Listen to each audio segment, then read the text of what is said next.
Hello. और कैसे हो आप सभी? बढ़िया हो?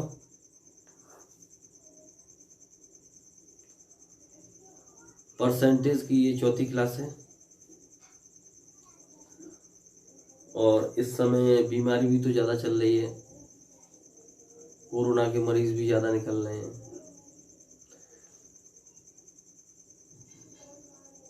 भीड़ भी बहुत ज़्यादा हो रही है। तो सभी लोग है ना अपनी सुरक्षा का ख्याल रखें, घर पे ही रहें। जो ज़्यादा ही ज़रूरी हो तभी घर से बाहर निकलें। पढ़ते रहें जो भी है। और इसकी चौथी क्लास चल रही है आज। ये सवाल है, एक लड़का मेले में दाव खेलता है और पहले दाव में 80% और दूसरे में शेष का 75% हार जाता है और इस प्रकार अंत में उसके पास 50 रुपये रह जाते हैं। तो कुल धन उसके पास कितना था? समझते हैं? देखो, इसका कंसेप्ट समझाता हूं कि क्या है कंसेप्ट इसका।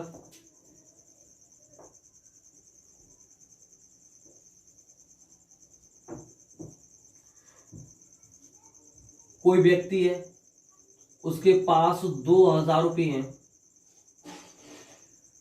पहले दाव में वो 50% हार गया। 50% का मतलब 1/2। 1/2 तो उसके पास कितना रह गया? कुल धन 2 था, 1 हार गया तो इसके पास 2 धन था इसके पास और 1 हार गया तो कितना रह गया उसके पास? 1 रुपये रह गया। उसके बाद में शेष का मान लेते हैं 50% फिर हार गया तो इसका 1/2। फिर शेष इसके पास 2 रुपये रह गई और 2 रुपये में से 1 रुपये हार गया, 1 रुपये रह गया। इसको देखो, इसका मल्टीप्लाई करेंगे 4 ही हो गया और इसका मल्टीप्लाई करेंगे ये। तो शेष, कुल धन ये था, धन ये है और शेष इसके पास में ये रह रहा है। धन क्या यूनिट में? 4 यूनिट में। तो 4 यूनिट बराबर कितना होगा? 2000। 1 यूनिट बराबर कितना होगा? 500 होगा।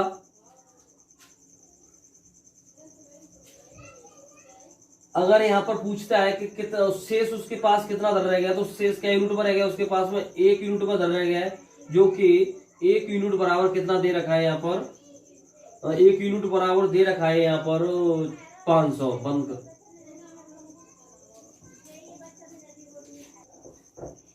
हाँ, तो बिल्कुल इसी बेस पे ही ये सवाल है। ठीक है, तो इसको समझते हैं हम।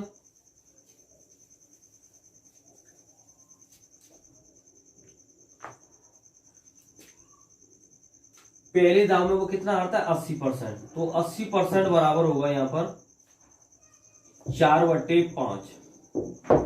कुल धन 5 रुपए और 5 में से 4 रुपये हार गया तो यहाँ पर है ना 5 रुपये कुल धन था, जिसमें से वो 4 रुपये हार गया तो 1 रुपये उसके पास में रह गया।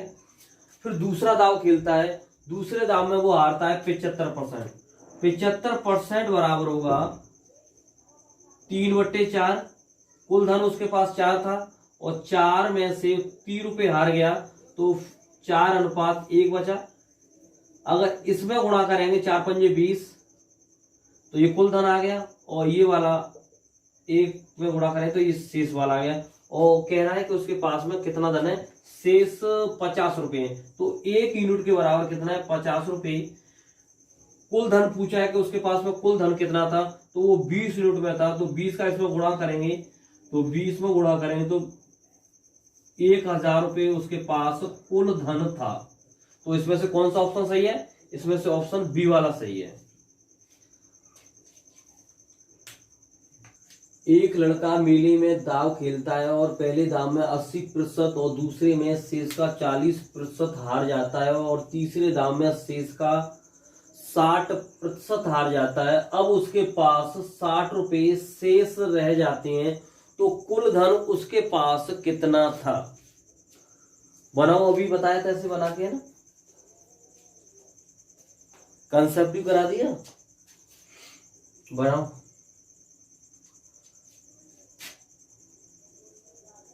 80% बराबर 4/5।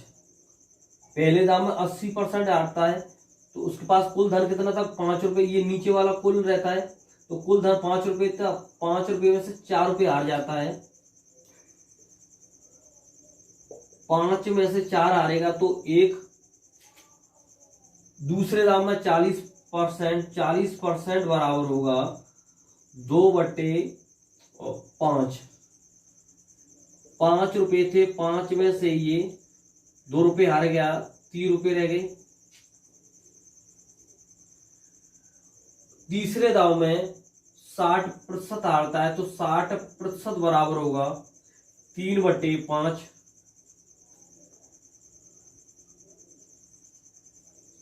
5 रुपए थे और 5 में से 3 हार गया तो 2 रुपए बचे।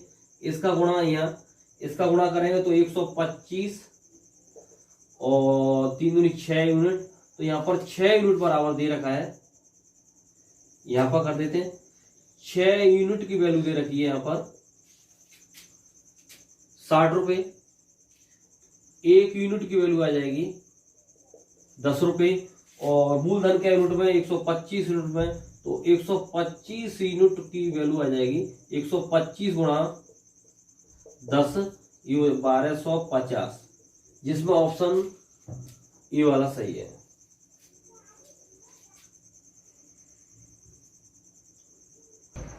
किसी वस्तु के भाव में 14.2/7% की कमी हो जाने पर ये फाइनल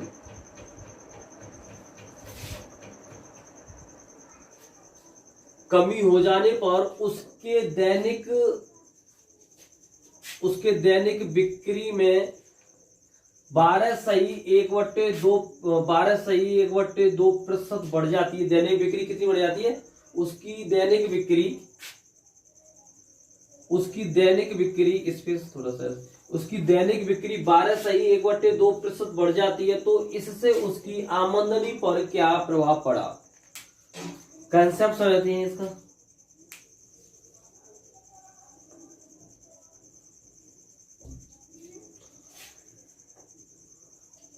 जैसे मार्केट में कोई वस्तु की कीमत कम हो जाए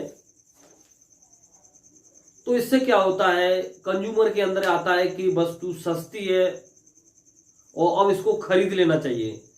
जो खरीदना नहीं चाहता है उसके भी मन में आ जाती है कि चलो हमें वस्तु ये खरीद लेना चाहिए। तो उस समय क्या होता है, वस्तु की बिक्री बढ़ जाती है। और जब वस्तु की बिक्री बढ़ती है तो कभी कभी होता है कि घाटा भी हो जाता है, कभी कभी होता है प्रॉफिट भी। जैसे वस्तु की ज्यादा डिमांड हो जाएगी तो प्रॉफिट भी हो जाएगी। तो उसी तरीके से सवाल देखते हैं इसे। तो किसी वस्तु के भाव में 14.2/7% की कमी हुई है। तो वो पिछले क्लास से 14.2/7% की कमी हुई है। 14.2/7 बराबर 1/7। पहले वस्तु 7 रुपए में मिलती थी, 14.2/7% की कमी हुई मतलब 1 रुपए कम हो गया।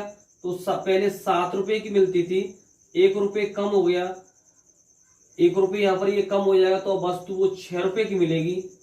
साथ ही साथ में क्या हुआ, उसकी दैनिक बिक्री कितनी बढ़ गई, 12.5% बढ़ गई। 12.5% बराबर 1/8। पहले वस्तु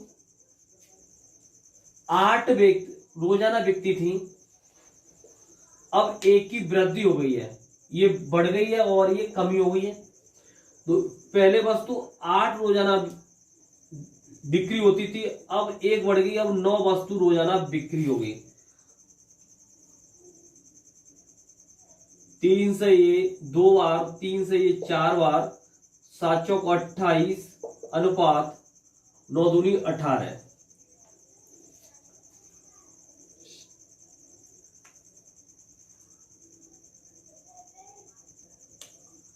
अच्छा, वो बच्चों के कमेंट आ रहे हैं कि ये नहीं है ना। सॉरी वो ये 3 से, ये 2 से 3 बार और ये 2 से 4 बार, तो 7 चौक 28 और 9 तिया 27। पहले 28 रुपए उसकी जेब में आते थे, समझ लो इसको, देखो कंसेप्ट है।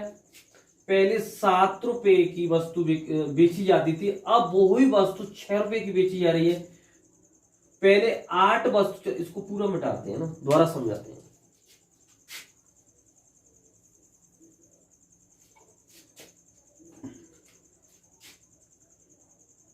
वस्तु की कमी में, वस्तु की जो कीमत है वो कमी हुई है। पहले 7 रुपए की वस्तु बेची जाती थी, अब 1 रुपए कम करके वो वस्तु 6 रुपए की बेची जा रही है। पहले वो वस्तु रोजाना 8 बेची जाती थी, अब वो 1 ज्यादा बेची जा रही है, 9 बेची जा रही है। ये तो इसका प्राइस है और ये इसकी क्वांटिटी है।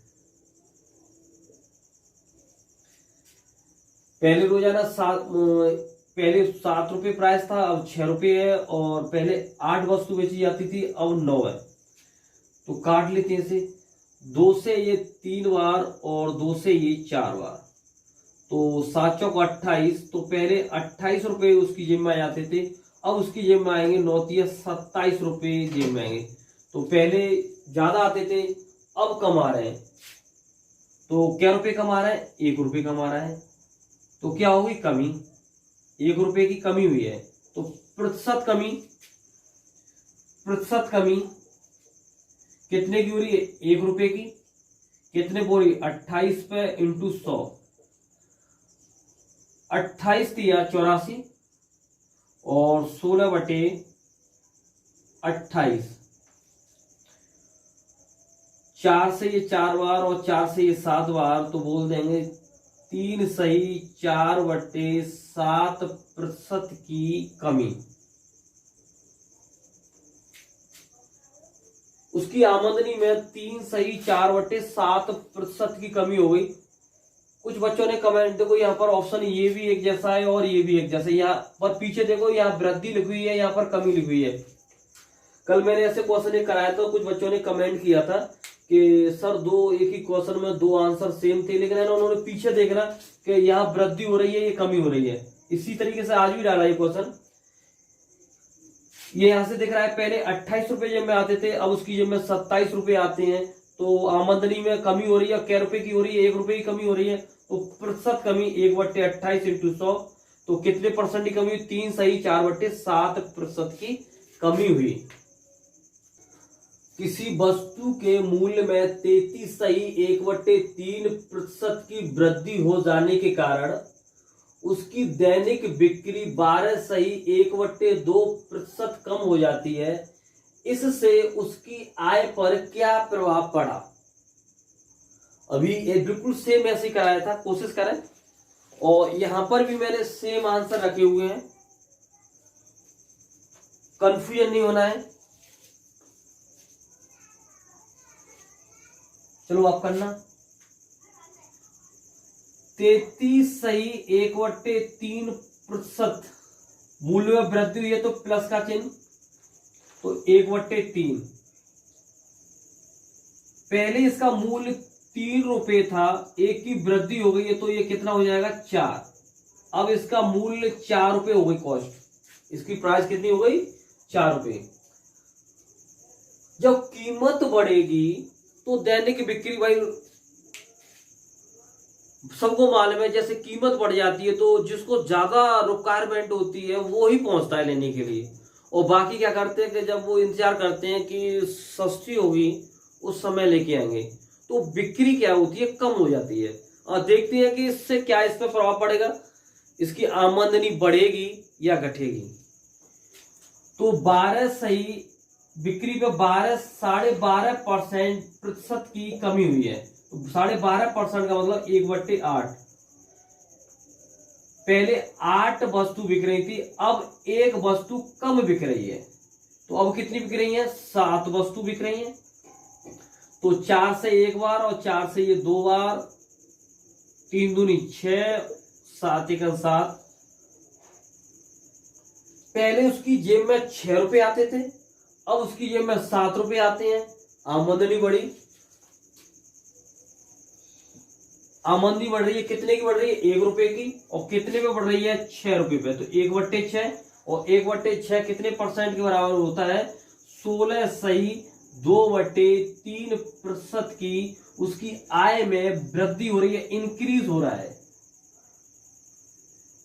इंक्रीज हो रहा है। कितने का हो रहा है? 16.2/3% का उसकी आय में इंक्रीज हो रहा है।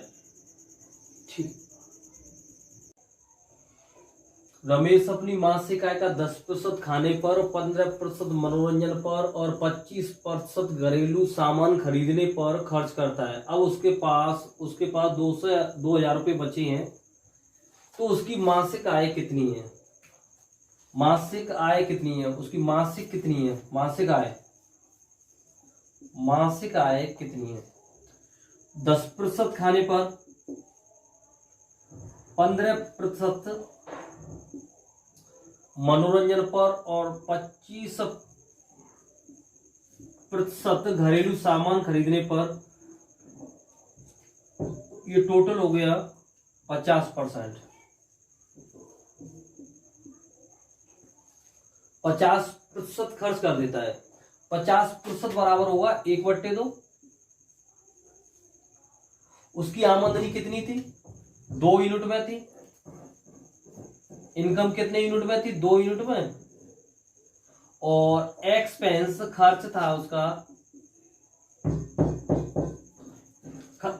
एक यूनिट एक्सपेंस है उसका, और जो कि 50% के बराबर है। तो 1 यूनिट की वैल्यू कितनी हो गई? 1 यूनिट की वैल्यू 2000। आए उसकी क्या यूनिट में? 2 यूनिट में। 2 यूनिट की वैल्यू 2 दूनी 4, तो उसकी आय कितनी होगी? 4,000 रुपये। और इसमें से सी ऑप्शन ही वाला सही है।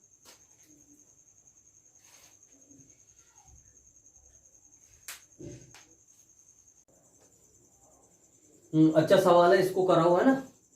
बनाओ जब तक।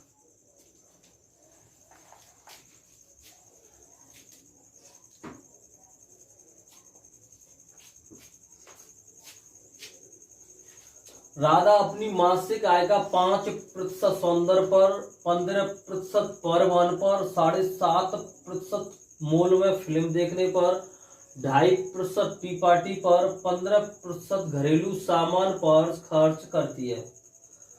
अब उसके पास 11,000 रुपये की राशि बची है। उसकी मासिक आय पूछी है, इसमें निकालो इसको। वैसे यही जोड़ लो इसको, 5%, 15% और 7.5 और 2.5 और 15, ये हो जाएगा तुम्हारा 45%। तो बचत उसकी कितनी हो जाएगी? 55%। तो खर्च क्या है इसका? 5%, 15%, 7.5%, 2.5% और 15%। 7.5 और 2.5 10 और 10 और 15 15 30 और 40 5 45% खर्च हो गया। बचत कितनी हो गई? जरूरत नहीं है लिखने की, मैं आगे भी बताऊंगा कि इसको क्या करना है।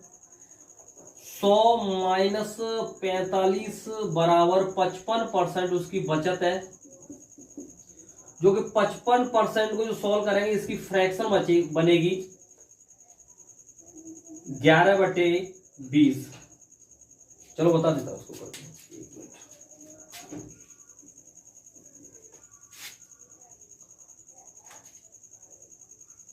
55/100, 5 से ये 11 बार और ये 20 बार, तो बचत कितनी है?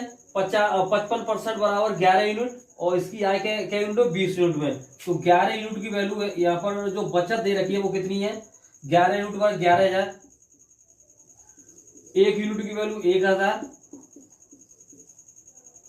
और इसकी आय क्या यूनिट में? इनकम है 20 यूनिट, तो इनकम कितनी हो जाएगी? इनकम 20 यूनिट की वैल्यू बराबर 20, और 1 यूनिट की वैल्यू 1,000, तो 20 यूनिट की वैल्यू बराबर 20। अच्छा अच्छा वो थोड़ा सा दिख नहीं रहा है ना यहाँ पर। तो ये भी इसकी इनकम क्या यूनिट है 20 यूनिट, तो 20 इंटू 1000 बराबर 20,000। इसकी इनकम होगी 20,000। तो इसमें कौन सा सही है, बी वाला।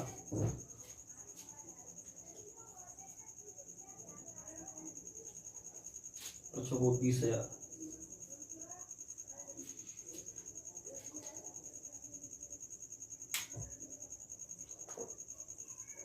अभी देखो इसको ऐसे नहीं करना है, जब वैसे डायरेक्ट भी हो जाएगा, तान लिखना चाहते हो लिख लो, इस द्वारा बता रहा हूँ इसको ऐसे करना है आपको।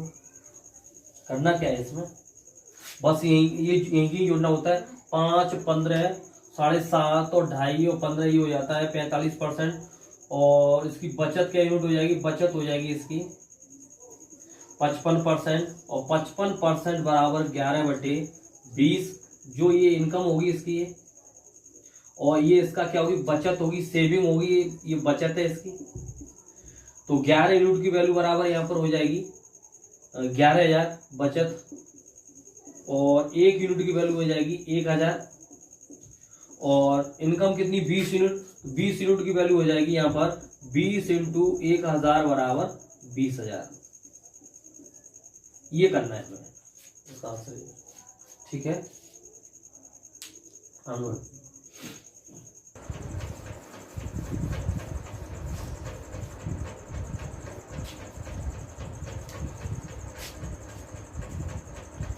हाँ बनाओ इसको, अच्छा सवाल है या होमवर्क में दे दें इसी सवाल को। चलो कर लेते हैं अभी, है ना, बनाओ जल्दी। इससे दूसरा वाला है होमवर्क में देंगे, वो घर पे करना है।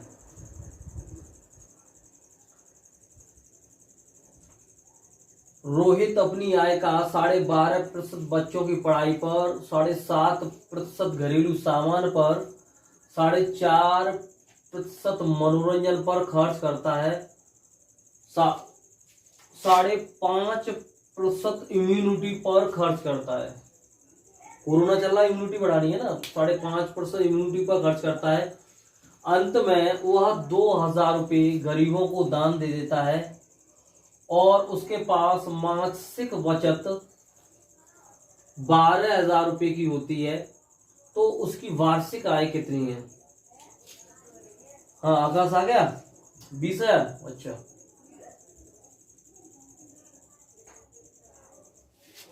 चलो देखते हैं। हाँ भूदेव तुम्हारा भी आ गया ना 20,000। चलो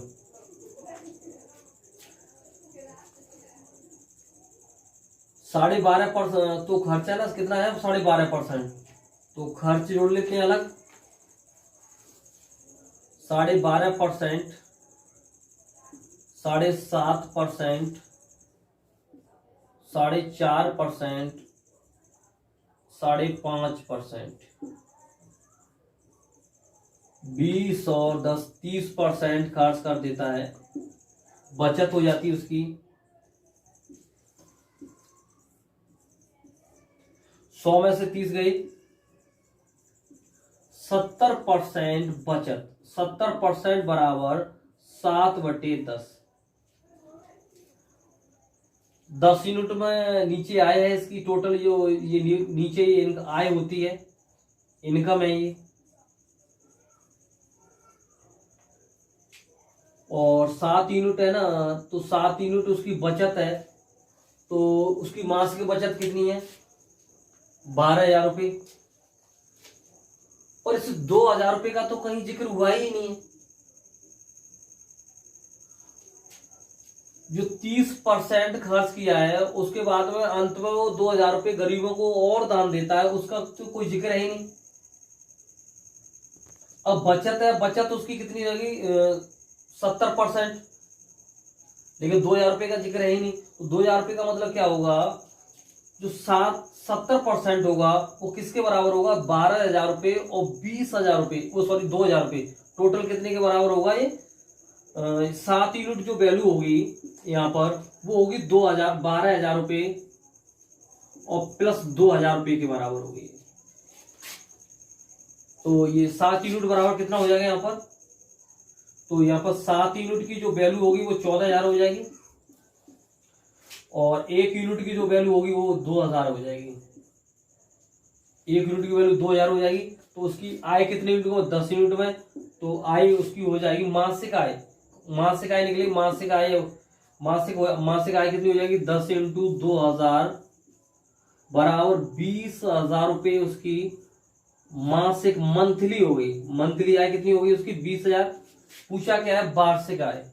तो वार्षिक आय क्या होगी? तो 1 महीने की 20,000, तो वार्षिक आय 12 इंटू 20,000 बराबर 12 24 2,40,000 रुपये उसकी ईयरली इनकम होगी।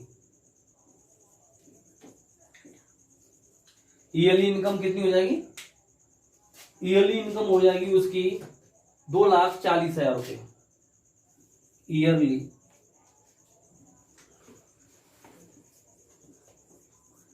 ईयरली इनकम हो गई उसकी 2,40,000 रुपये, जिसका ये वाला सही है। बहुत अच्छा सवाल है। लड़के क्या करते हैं इसमें ना, इस पर ध्यान नहीं देते वार्षिक पे। वो पहले जैसे सवाल निकाला और 20,000 दिया है ऑप्शन, 20,000 पर लगा देते, जबकि ये वाला गलत होगा।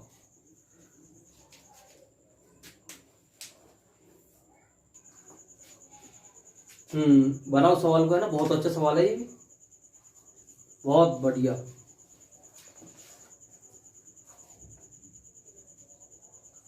हाँ मैं कमेंट देख रहा हूँ। और है ना, अभी जिसको भी जो दिक्कत हुआ करे वो कमेंट कर दिया करे।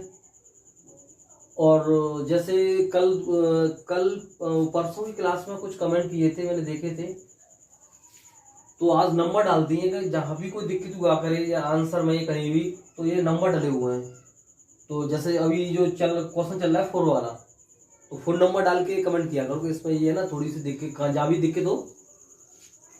कमल अपनी आय का 22.5% बच्चों की पढ़ाई पर, 7.5% घरेलू सामान पर, 9.5% मनोरंजन पर, 4.5% इम्यूनिटी पर खर्च करता है। अंत में वह 2,000 रुपये गरीबों को दान देता है और उसके पास जो मासिक बचत है वो 26,000 रुपये की होती है। तो उसकी वार्षिक आय कितनी होगी? बिल्कुल अभी ऐसे ही कराया था। हाँ सही कह रहे हो पवन, अभी कराया था, बिल्कुल वैसे ही है। बनाओ इसे।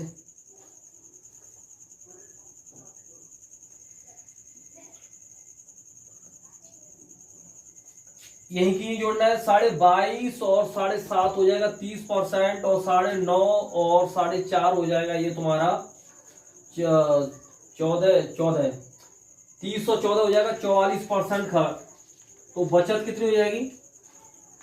बचत हो जाएगी 100 माइनस 44 खर्च कर रहा है, टोटल जोड़ के हो रहा है 44। बचत हो गई 56%, और 56 को जब सॉल्व करेंगे तो 56/100, और 4 से ये 14 बार, और 4 से ये 25 बार, जबकि 14 यूनिट बराबर कितना होगा? इन दोनों के टोटल का होगा 14 यूनिट के बराबर। तो 14 यूनिट की वैल्यू यहां पर जो होगी, 14 यूनिट की जो वैल्यू होगी वो 26 और 2 28,000 के बराबर होगी। और 1 यूनिट की वैल्यू हो जाएगी यहाँ पर ये 2,000 हो जाएगी। टोटल जो इनकम है क्या यूनिट में? 25 यूनिट में। तो 25 यूनिट की वैल्यू हो गई 25 इंटू 2,000 बराबर 50,000। ये इसकी मंथली इनकम है।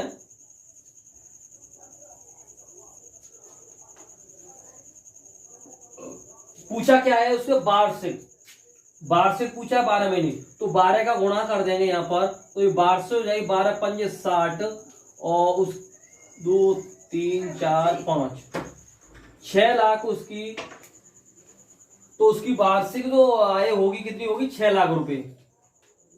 और जिसमें ऑप्शन इसका डी वाला ही, अच्छा ये पहले ही वाले बोर्ड लगा हुआ है, तो इसका आंसर कितना होगा? 6 लाख। ठीक है, आज के लिए बहुत है, और फिर कल मिलते हैं और इसकी नए तरीके के सवाल कल बताएंगे। बहुत इंपोर्टेंट सवाल है ये, कल इसके नेक्स्ट सवाल पे चलेंगे। ठीक है, थैंक यू।